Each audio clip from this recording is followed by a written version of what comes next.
Idol, ang hilig nyo ata sa salty foods. Ano po ang target nyo? Kaya ako mahilig sa salt dahil hindi naman masama yung salt. Lagi lang siya napapagbintangan na masama. Kagaya na lamang ng karne, pareho sila. Sila yung pinapagbintangan na pag sumubra ka daw, magkakaroon ka ng sakit sa bato o sa kidney. Pero hindi naman doon ang gagaling yung sakit.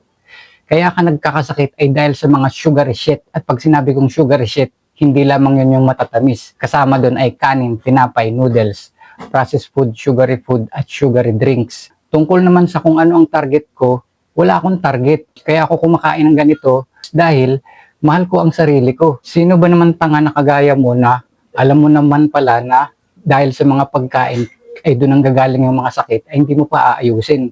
Kaya ganun ako kumain. Ginagawa ko lang yung tamang pagkain. Yun ang proper human food. Itong ginagawa kong pagkain, kinakain na yan noon ng ating mga ninuno. Wala pa tayo bago pa dumating yung mga ultra-processed nonsense and bollocks. Tapos doon na nagsimula nagkaroon ng mga sakit.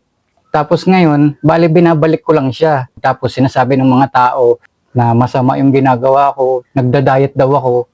Wala ka namang ginagawang masama. Kumakain ka lang ng tama. What the fuck is wrong with them? You need to wake the fuck up.